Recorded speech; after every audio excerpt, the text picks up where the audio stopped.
최근 의학계에서 현대인들이 가장 경계해야 할 그 질병 가운데 하나로 심근경색과 뇌출혈을 꼽습니다. 이 두 가지 질병 때문에 너무나 많은 사람들이 고통을 겪고 또 목숨도 잃기 때문에 그렇습니다. 이 질병의 발병 원인은 몸에 방해물이 생기는 거죠. 우리 몸에 엄청난 길이의 혈관이 있지 않습니까? 그 혈관을 통해서 피가 돌면서 산소와 또 음식 영양분을 공급하는데 어느 날 그 혈관에 작은 기름덩이 하나가 생기는 거죠. 콜레스테롤. 거기에 계속해서 기름이 들러붙기 시작합니다. 그러다 보면 혈관이 꽉 막혀요. 그러면 주변의 세포들이 다 죽어버립니다. 그래 생명을 잃기도 하고 또 반신불수가 되어서 평생을 고통받기도 합니다. 이 콜레스테롤이라는 작은 방해물 하나 때문에 온 몸이 무너지고 마는 것입니다. 그러나 이러한 방해물은 우리 몸만 있는 게 아니고 우리 영혼과 또 영적인 삶에도 방해물이 존재한다고 성경은 말씀하십니다. 사람은 마치 이 몸이 혈관처럼 사랑이 우리 몸의 혈관 같습니다. 사랑이 잘 돌아가야 돼요. 바울은 이렇게 단언하죠. 내게 사랑이 없으면 나는 아무것도 아닙니다. 사랑이 얼마나 중요한가를 말해주고 있는 것이죠. 우리는 왜 이렇게 자주 사랑하는 일에 실패할까요? 그 원인을 알아야 됩니다. 우리의 사랑을 방해하는 방해물이 있기 때문입니다. 자, 그 방해물이 무엇일까요? 우리 영혼의 혈관과 같은 사랑을 막는 것이 뭐냐고 하는 것이죠. 오늘 요한은 본문을 통해서 그 방해물이 무엇인지를 우리에게 자세하게 보여줍니다. 자, 이거 우리가 읽은 본문은 예수님의 유명한 다락방 설교라고 하는 것의 한 부분입니다. 마지막 세신 대목이죠. 이 다락방 설교가 중요한 이유는 그 안에 그리스도인들에게 전해지는 가장 중요한 세 가지의 교훈이 담겨 있기 때문입니다. 바로 섬김의 교훈, 어제 살폈죠. 그다음에 주의 만찬이 있어요. 그리고 사랑의 계명, 이 세 가지가 담겨져 있습니다. 예수님께서 제자들의 발을 씻김으로써 친히 섬김의 도를 우리에게 가르쳐 주셨습니다. 그리고 떡과 잔을 주심으로 주의 만찬을 가르치셨습니다. 마지막으로 이제 분명한 어조로 사랑의 계명을 주십니다. 34절입니다. 새 계명을 너에게 주노니 서로 사랑하라. 내가 너희를 사랑한 것 같이 너희도 서로 사랑하라. 너희가 서로 사랑하면 이로써 모든 사람이 너희가 내 제자인 줄 알리라. 이렇게 말씀하십니다. 근데 본문을 자세히 이제 23장을 후반부를 자세히 보시면 이 사랑의 계명이 두 제자와의 대화 사이에 샌드위치처럼 끼어 있다는 사실을 발견하게 됩니다. 왜 예수님은 이 중요한 사랑의 계명을 두 제자와의 대화 사이에 끼워 놓으셨을까? 근데 본문을 잘 보면 이 두 제자와의 대화의 내용이 약간 부정적인 내용을 담고 있습니다. 바로 유다의 배신과 베드로의 부인이에요. 그 두 사건 사이에 사랑의 계명이 딱 자리 잡고 있습니다. 예수님은 이 사랑의 계명 우리에게 주시면서 이 계명을 방해하는 것들이 있음을 말씀하고자 하신 겁니다. 그게 요한의 의도예요.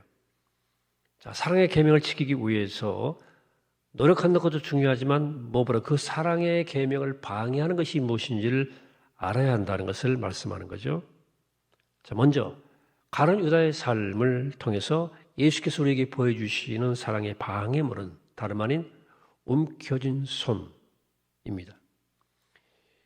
손을 움켜진 사람의 목적은 오직 하나, 내가 가정을 어떻게 지킬 것인가 하는 거죠. 자신의 돈, 명예, 지위, 자존심, 이걸 어떻게 지킬 것인가에만 에너지가 쏠려 있습니다. 내 것을 보존하는 것이, 지키는 것이 인생의 최대 과제입니다. 이렇게 손을 움켜쥐고 사는 사람은 결코 주님이 주시는 사랑의 계명을 지킬 수 없다. 이렇게 성경 말씀합니다. 이게 주님의 메시지예요. 주님의 제자들의 발을 다 씻기신 다음에 제자들을 깜짝 놀라게 하셨습니다. 너희 가운데 누가 나를 팔리라. 정말 청천벽력 같은 말씀이었습니다. 다들 예수의 제자로 3년 동안 동고동락했는데 누가 도대체 예수님을 판다는 말입니까? 그래서 나서기 좋아하는 베드로조차 감히 묻지 못하고 턱짓으로 요한에게 물어봅니다. 그렇죠? 그때 주님께서 말씀하십니다. 내가 떡 한 조각을 찍어주는 그가 나를 팔리라. 말씀하시고 적적할 때에 떡을 찍어서 바로 옆에 앉은 유다에게 주십니다. 유다가 그 떡을 받고 떠나가죠. 자, 유다는 어떤 사람입니까? 오늘 본문을 이 얘기를 그림으로 이렇게 그린다면 아마도 유다의 손만큼은 두 손을 꼭 쥐고 있는 모습으로 그리고 싶어요. 이 초의 만찬 자리에 12제자 가운데서 오직 유다만이 뭔가를 낌새를 감지했던 것 같습니다.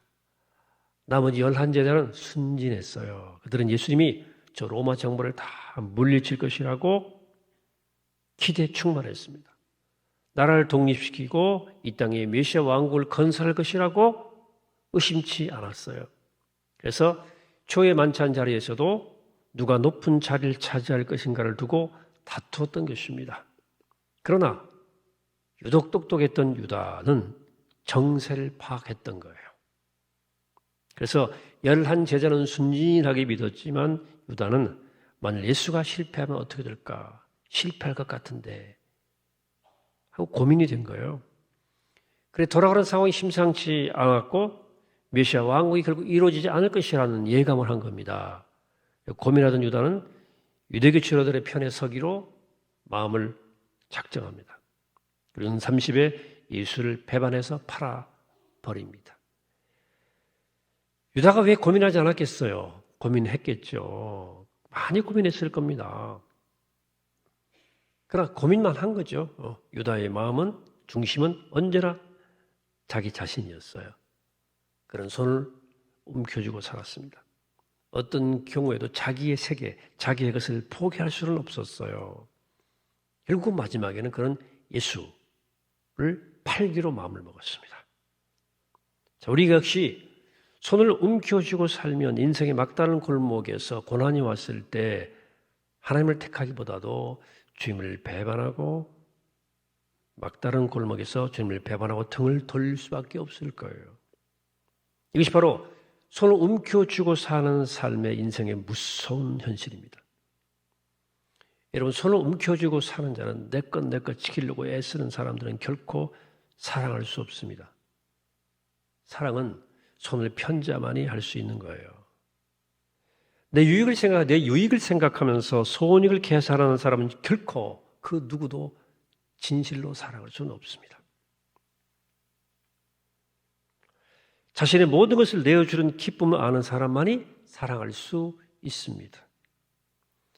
여러분, 유다 이야기가 나하고 아무 관계없다고 생각하지 마시기 바랍니다. 그렇다면 하나님 이 사건 이렇게 길게 기록하지도 않으셨을 거예요. 13장 중반부터 쭉 나오거든요. 그 위험이 바로 우리에게도 있는 거예요. 우린 종종 계산하고 따집니다. 셈해봐요. 내 자존심을 꺾기 싫고 내 유익을 지키려고 애를 씁니다. 그러나 결과는 뭐죠? 움켜준 손 그대로 그냥 인생을 살아가는 거죠. 모든 것의 기준이 내 손익계산이고 나 자신입니다. 자, 그렇게 살면 어떻게 우리 인생이 끝날까요? 놀랍게도 성경은 그렇게 사는 인생의 결말을 우리에게 사진처럼 뚜렷하게 보여주고 있습니다. 마태복음 27장 5절입니다. 유다가 오늘 성수에 던져놓고 물러가서 스스로 목매어 죽은지라. 명확히 기록했어요. 자, 잘 묵상해 봅시다. 유다는 12제자 가운데 가장 촉망받던 제자였습니다. 돈을 받았다는 것은 예수님이 그만큼 그를 신뢰했다는 뜻이었을 거예요. 근데 유다는 예수님을 판 대가로 결국 은 30을 도로 성소에다가 그냥 던져내버리잖아요. 그리고 나가서 목을 메어 죽습니다. 예수님이 그를 향해서 차라리 나지 않았으면 좋았을 뻔했다고 말씀했는데 예수님은 어느 누구에게도 이런 말씀하신 적이 없어요. 아무리 비천한 인생에게도. 이것이 움켜 죽은 사는 자의 삶의 결말입니다. 사울을 보십시오. 사울, 다윗의 전임자 사울. 그런 하나님의 은혜로 이스라엘 왕이 되었어요. 처음에는 매우 겸손했습니다. 왕이 되자 많은 것이 생겼습니다. 이때부터 문제가 발생하기 시작하죠. 그런 왕이 되기 전에는 폈던 그 손을 이제는 뭐가 많이 생기니까 움켜쥐기 시작하는 거죠. 그 움켜진 손으로 다윗을 바라보는 거예요. 그렇죠? 다윗은 장차 그의 사회가 될 사람입니다. 만일 사울이 다윗을 마음으로 받아들였다면 다윗은 평생 그를 모시고 충성에 충성을 거듭했을 것입니다.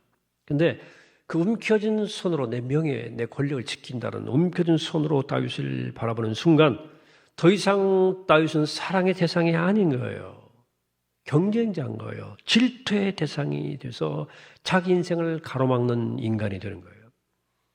그 결과 질투의 화신이 돼가지고 다윗을 죽이려고 10년을 추적합니다. 인생 다 허비하고 말았어요. 사울은. 결국 어떻게 됐습니까? 우린 사울의 인생의 마지막을 잘 알고 있죠. 전쟁에 나가 패하고 부상을 입자 무기든 자에게 칼을 똑바로 땅 위에 대라 고 말한 다음에 스스로 그 칼 위에 엎드려서 죽습니다. 오늘도 마찬가지입니다. 무엇이 우리 인생을 파괴합니까? 가난입니까? 질병입니까? 고난입니까? 아니에요. 그런 것들이 우리 인생을 절대로 파괴시키지 못합니다. 이기적으로 자기 인생을 보존하려고 손을 꽉 움켜쥐는 그 태도가 우리 인생을 결국 망가뜨리는 거예요. 이게 오늘의 본문의 메시지입니다. 여러분 복된 인생을 살기 원하십니까? 주님이 주신 이 위대한 계명을 지키시기 원하십니까? 그렇다면 여러분의 삶을 하나님 앞에 내어놓아야 돼, 드려야 돼요. 우린 그냥 청직이니까, 우리 시간, 물질 모든 게 청직이니까 하나님 맡기신 것들을 내 손에서 손을 펴서 그를 주님께로 온전히 드릴 수 있는 믿음의 삶을 살아야 우리가 승리할 수 있습니다. 인생에는 끝이 있어요. 우리가 움켜진 손을 계속 쥐고 있으면 뭔가 남는 게 있으면 움켜쥐어 보세요. 여러분 장례식장 가보세요. 뭔가를 가지고 가는 사람이 있습니까? 아무것도 없잖아요. 살아있어서 하나님이 기회 주실 때 손을 펴라. 하나님과 사람을 위해서 나누시기 바랍니다. 하나님과 사람을 위해서 하나님이 내게 주신 자원을 아낌없이 드리고 살면 놀랍게도 우리 손 위에 보석과 멸관이 남습니다. 그러나 이 땅에서 우리의 기쁨과 보람이 남습니다. 더 많은 것이 우리에게 맡겨지게 됩니다. 하나님은 충성된 자에게 더 많은 것을 맡기시는 분이에요. 두 번째 사랑의 방해문은 자기 신뢰입니다. 자기 신뢰. 본문에 나오는 이 베드로의 이야기는 참으로 슬픈 말씀이지만 한편으로 또 위로가 되는 말씀이기도 해요. 왜냐하면 예수님의 수제자인 베드로도 실패했기 때문입니다. 위로가 좀 돼요. 우리 살면서 얼마나 많은 실패를 하지 않습니까?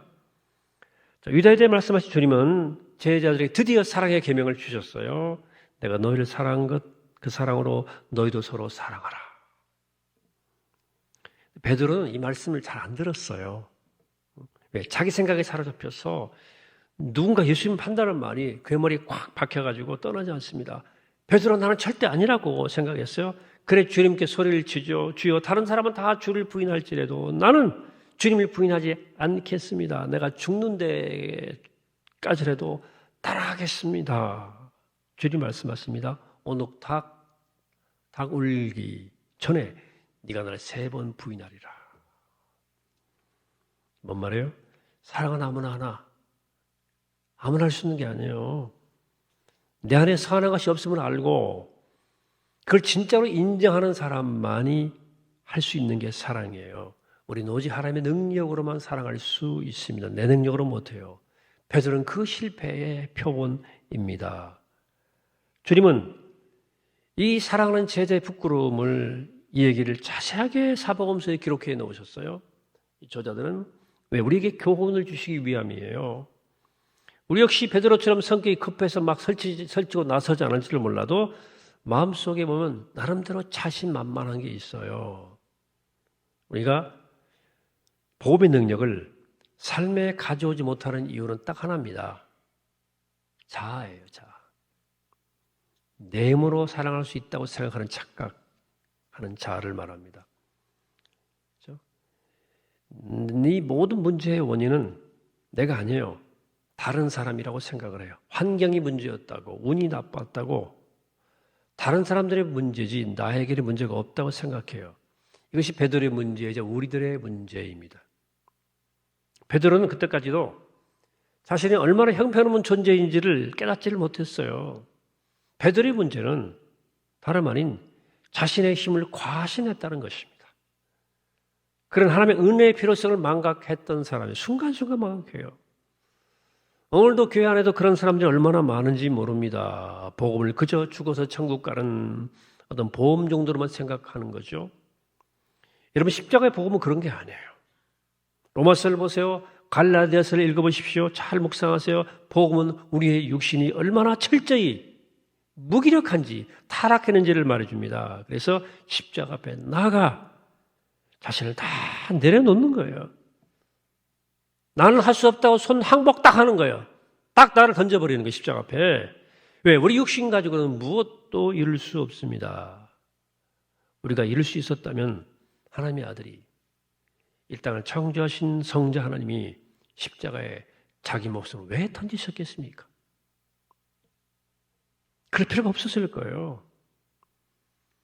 십자가를 안다는 것은 나를 안다는 것이고 그 나를 내려놓고 포기하는 것을 말합니다. 그래서 사도 바울은 내가 그리스도와 함께 십자가에 못 박혔나니 2000년 전에 주님 돌아가실 때에 내 육신도 내 자아도 십자가에 못 박혔습니다. 갈라디아 2장 20절 이제 내가 사는 것은 나를 사랑하사 나를 위하여 자기 몸을 버리신 하나님의 아들을 믿는 믿음으로 사는 것이라 그랬어요. 복음이란 자기를 의지하는 삶이 아니라 십자가를 의지하는 삶입니다. 이 십자가 앞에 철저히 무너진 사람들 많이 겸손합니다. 이 교회 안에 십자가를 미룬다고 하면서 이 교만의 하늘을 찌르는 얼마나 어색한지 몰라요. 너무너무 어색한 일이야, 정말로. 어이 같기도 하고. 그렇죠? 십자가가 뭔지를 모르고 교만이 하늘을 찌르고. 그들의 마음속에는 대단한 자아가 고개를 여전히 들고 있어요. 오직하면서도 바울이 내가 죄인 중에 괴수라고 말하겠습니까? 바울이 무슨 죄를 지었단 말입니까? 십자가를 만나기 때문에 그런 거거든요. 그래서 그는 로마서 6장에 오라 나는 곤고한 사람이라 이 사망의 몸에서 누가 나를 건져내랴 외쳤습니다. 그도 육체적으로 무언가 해보려고 노력하고 자기 노력으로 믿음을 가지려고 애를 써도 봤습니다. 결국은 깨닫거든요. 십자가 앞에서. 여러분도 자기 힘으로 믿음 생활을 하려 했던 사람들은 이미 다 깨달았어요. 아마 그거 다 깨달았었을 거예요. 여러분 새벽기도 하면 저절로 다 됩니까? 하는 게 참 귀하고 감사하지만 성경 10번 읽으니까 머릿속에 육신의 생각이 다 사라졌습니까? 사랑이 저절로 생깁니까? 남을 사랑하는데 그렇지 않습니다. 내 육신은 선한 것과 의지할 만한 것이 없기 때문에 예수님과 십자가에 못 박힌 그리스도의 그 보혈의 능력을 의지해야 되는 거예요. 날마다 겸손히 십자가 앞에 엎드리는 사람들에게 성령의 능력이 임하는 줄 믿습니다. 하나님의 은혜를 아는 자가 사랑할 수 있습니다.